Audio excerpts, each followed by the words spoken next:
بسم اللہ الرحمن الرحیم۔ السلام علیکم عزیز طالبات، امید ہے کہ آپ خیریت سے ہوں گی۔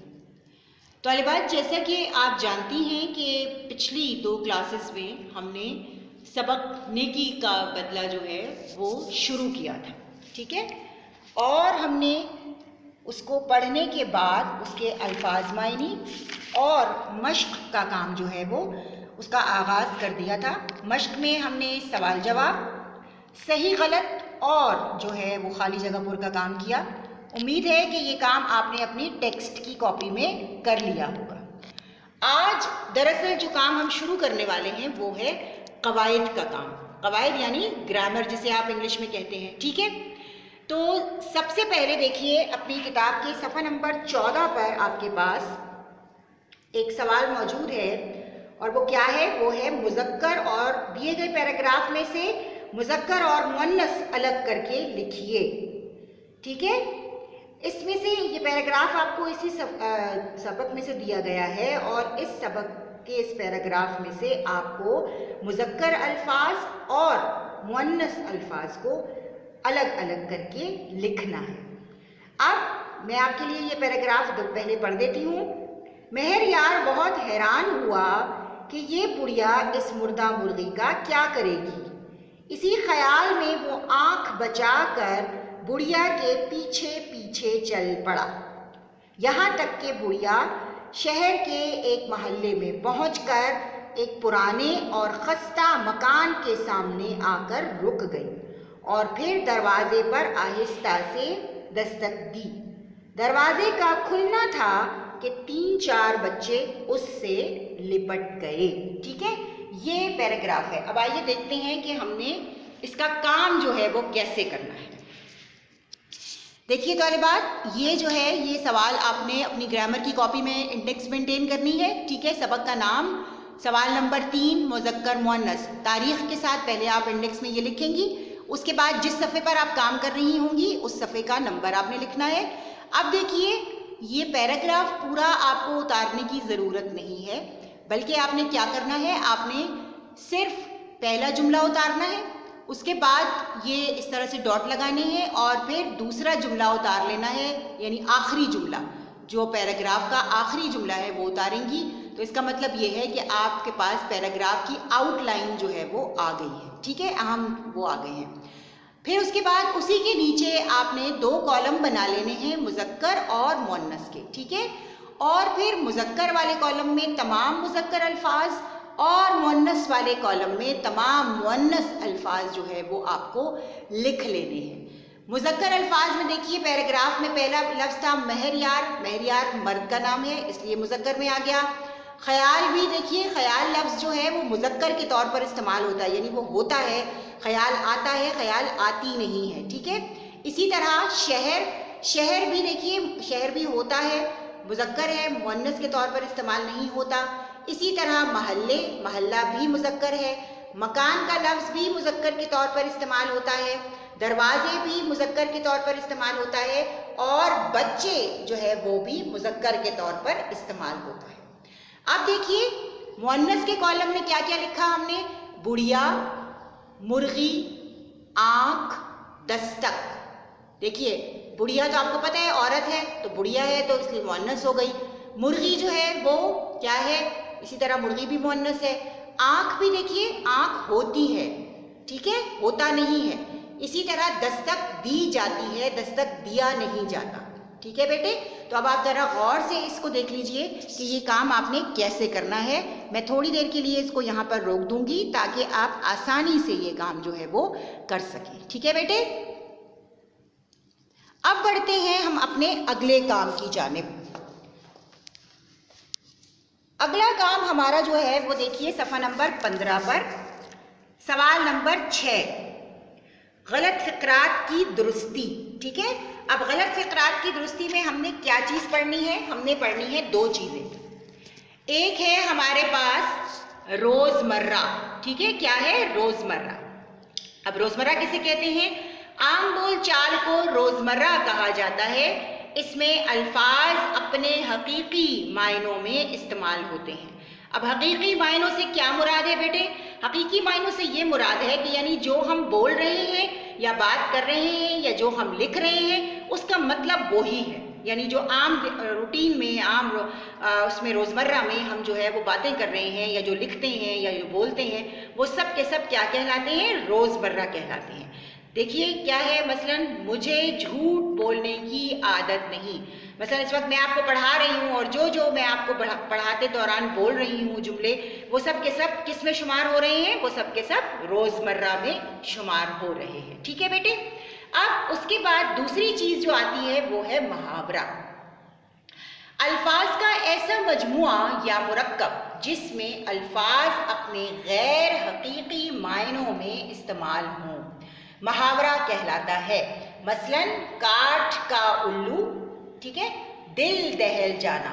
اب دیکھیے غیر حقیقی معنوں سے کیا مراد ہے؟ یعنی لکھا کچھ جائے یا بولا کچھ جائے اور اس کا مطلب کچھ اور ہو. یعنی دیکھیے میں نے آپ کو بتائی مثال کاٹھ کا الو. اب کاٹھ کہتے ہیں لکڑی کو یا سخت چیز کو، ٹھیک ہے نا. الو، اب الو جو ہے وہ لکڑی کا تو نہیں ہوتا. کاٹھ کا الو کا مطلب کیا ہوتا ہے کہ بہت زیادہ سیدھا سادھا، یعنی جسے کسی بات کا کچھ خاص پتہ نہ ہو، جو بھی بولا جائے وہ اسی کو صحیح سمجھ لے. دوسرا ہے دل دہل جانا. اب دل جو ہے وہ ایک آرگن ہے، عضو ہے آپ کے جسم کا، اس کا دہلنے سے کیا تعلق ہے؟ لیکن یہاں پر کس معنی میں یہ استعمال ہوتا ہے؟ یہ استعمال ہوتا ہے کہ یہ بہت زیادہ گھبرا جانا، پریشان ہو جانا. ٹھیک ہے، تو یہ ان معنوں میں استعمال ہوتا ہے. اس کا مطلب کیا ہے کہ یہاں پر یہ جو الفاظ لکھے گئے ہیں دراصل یہ ان کے حقیقی معنی نہیں ہیں بلکہ ان کے حقیقی معنی کچھ اور ہیں. ٹھیک ہے طالبات؟ تو امید ہے کہ آپ کو روزمرہ اور محاورہ کا فرق جو ہے وہ سمجھ میں آ گیا ہوگا. اب آپ کو کرنا کیا ہے کہ آپ کو اپنی کاپی میں جو ہے وہ انڈیکس مینٹین کی آپ نے روزمرہ اور محاورہ کی. ٹھیک ہے، اس کے بعد آپ نے جو ہے یہ دیکھیے کاپی پر آپ جو ہے وہ کام کر لیں گی کس کا؟ روزمرہ کی ہیڈنگ لگا کر. اسی طرح روزمرہ کی تعریف جو ہے وہ آپ لکھیں گی. ٹھیک ہے، یہ دیکھیے میں نے تھوڑی دیر کے لیے روک دیا ہے تاکہ آپ آسانی سے اس کی تعریف اپنے پاس نوٹ کر سکیں.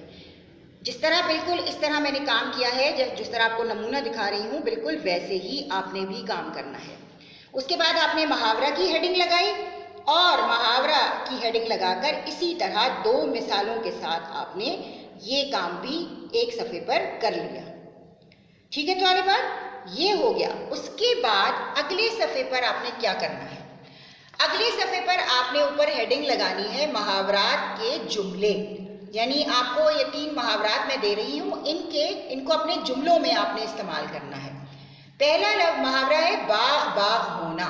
باغ باغ ہونا کا مطلب ہوتا ہے بہت زیادہ خوش ہو جانا. مثلا دیکھیے جملہ ہم اس کا یوں بنا سکتے ہیں، یا ایسے بھی ضروری نہیں کہ میں جو بول رہی ہوں آپ نے وہی جملہ بنانا ہے. آپ نے جملہ اپنے الفاظ میں یا اپنا جملہ بنانا ہے. میں ایک مثال آپ لوگوں کو بتا رہی ہوں. مثلا جب امتحان میں میری پہلی پوزیشن آئی تو میرا دل باغ باغ ہو گیا. ٹھیک ہے، یعنی اس طرح کا جملہ آپ بنا سکتے ہیں. اس کے بعد ہے کاٹھ کا الو، یعنی بہت زیادہ سیدھا سادھا.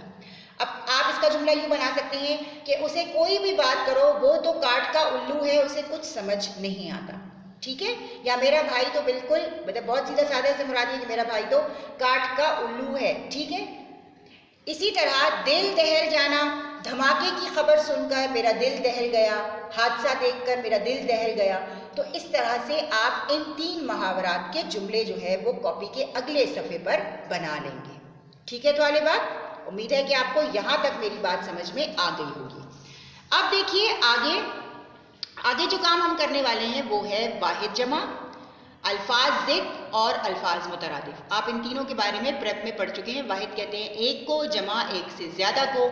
الفاظ ضد سے مراد یہ ضد کا مطلب ہوتا ہے الٹ الفاظ، یعنی کوئی لفظ ہے اس کا الٹ لفظ ہو. ٹھیک ہے، اور الفاظ مترادف یعنی ہم معنی الفاظ، یعنی جن کے معنی ایک جیسے ہوں. ٹھیک ہے بیٹے، تو اب یہ کام کرنے کے لیے دیکھیے آپ اپنے کاپی کے صفحات کو کس طرح سے جو ہے وہ اپنی کاپی کے صفحات کو آپ نے کس طرح سے جو ہے وہ مینٹین کرنا ہے. یہ دیکھیے صفحہ نمبر اوپر لگا دیا، اسی طرح آپ تاریخ لگا دیں گی اوپر. ٹھیک ہے، جو آپ کی اسلامی تاریخ ہے اردو والی سائڈ پر لکھنی ہے، اور جو انگریزی تاریخ ہے وہ انگریزی سائڈ پر لکھنی ہے. اس کے بعد آپ نے کیا کرنا ہے، پھر آپ نے اس طرح کالم بنا لینے ہیں، ٹھیک ہے. اور یہ جو الفاظ میں آپ کو دکھا رہی ہوں، الفاظ واحد جمع، یہ آپ نے جو ہے وہ کیا کرنا ہے، ان کو آپ نے اپنی کاپیوں میں اتار لینا ہے. میں تھوڑی دیر کے لیے اس پر رک جاؤں گی تاکہ آپ یہ الفاظ آسانی سے دیکھ سکیں اور ان کو آپ اپنی کاپیوں میں اتار سکیں. ٹھیک ہے بیٹے؟ دیکھیے، ذکر اذکار، دولت دول، سفر اسفار، اخراج اخراجات، کھنڈر کھنڈرات، ٹھیک ہے، حالت حالات، احسان احسانات، امانت امانات، خیال خیالات، فرض فرائض، حاجی حجاج، اشرفی اشرفیاں، مکان مکانات، غریب غربا، سفر دوبارہ شاید ریپیٹ ہو گیا ہے تو آپ اس کو ایک ہی بار لکھیے. اس کے بعد دوسرا دیکھیے، اگلے صفحے پر آپ اس طرح الفاظ ضد کی ہیڈنگ لگائیں گی. بالکل اسی طرح آپ نے تاریخ لکھی، صفحہ نمبر لکھا اور آپ نے جو ہے ڈیٹ لکھی، اور اس کے بعد اسی طرح آپ نے بالکل جو ہے وہ پیج مینٹین کر لیا. پھر دیکھیے، یہ الفاظ میں آپ کو دکھا رہی ہوں، ان کو غور سے دیکھ لیجئے. ان پر کچھ دیر کے لیے روک رہی ہوں تاکہ آپ ان کو غور سے دیکھ لیں.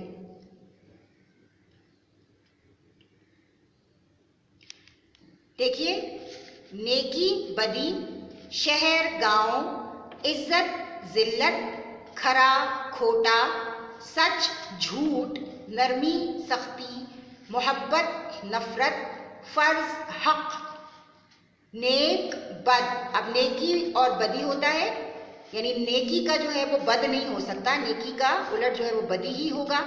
نیک کا جو الٹ ہوگا وہ ہوگا بد. آہستہ تیز، آرام تکلیف، قریب دور، مردہ زندہ، پرانا نیا، غریب امیر، ثواب گناہ، امانت خیانت، ہلکی تیز، صبح شام، سوار پیدل، خوشی غم، فارغ مصروف، بڑا چھوٹا، شکر ناشکری. ٹھیک ہے، اس طرح یہ آپ کا جو الفاظ ضد کا کام ہے یہ مکمل ہو جائے گا. ٹھیک ہے بیٹے؟ اب آگے دیکھیے، تیسری چیز جو آتی ہے وہ ہے الفاظ مترادف یعنی ہم معنی الفاظ. اچھا، یاد رکھیے گا کہ یہ تمام الفاظ آپ کے اسی سبق میں سے اخذ کیے گئے ہیں، یعنی اسی سبق کے منتخب الفاظ ہیں. پھر دیکھیے، نیکی کا مطلب کیا ہوتا ہے؟ بھلائی. زمین کو ارض بھی کہتے ہیں، یعنی اس کا دوسرا مطلب ارض ہے.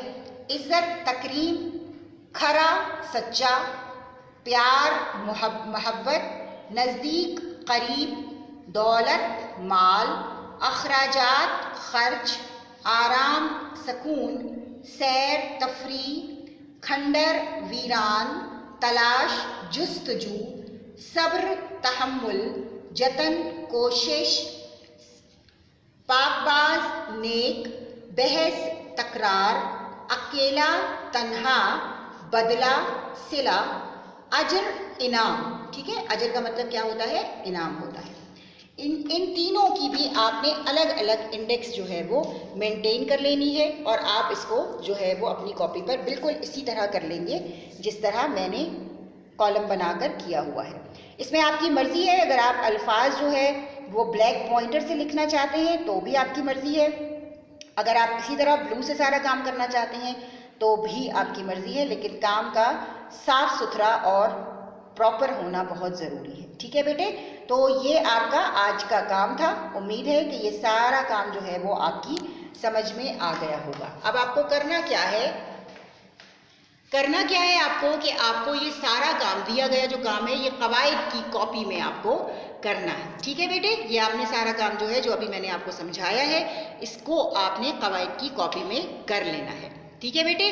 تو اب اس کے ساتھ ہی آپ اپنی معلمہ کو اجازت دیجیے. ایک بات اور پھر بتا دوں آپ کو کہ یہ سارا کام قواعد کی کاپی میں ہوگا. ٹھیک ہے؟ انڈیکس مینٹین کرنا نہ بھولیے گا، تاریخ لکھنا، یعنی جس تاریخ پر یہ سبق آپ کو ملے گا اور جس تاریخ کا یہ کام ہوگا بالکل وہی تاریخ آپ نے جو ہے وہ اس پر ڈالنی ہوگی. تو یہ سارا کام اپنی کاپی میں کر لیجئے گا. انشاءاللہ اگلی کلاس میں انشاء کے کام کے ساتھ آپ کی خدمت میں حاضر ہوں گی. اور اس میں آپ کو انشاءاللہ درخواست لکھنا جو ہے وہ سکھاؤں گی. تو انشاءاللہ پھر اگلی کلاس تک کے لیے اپنی معلمہ کو اجازت دیجیے. فی امان اللہ.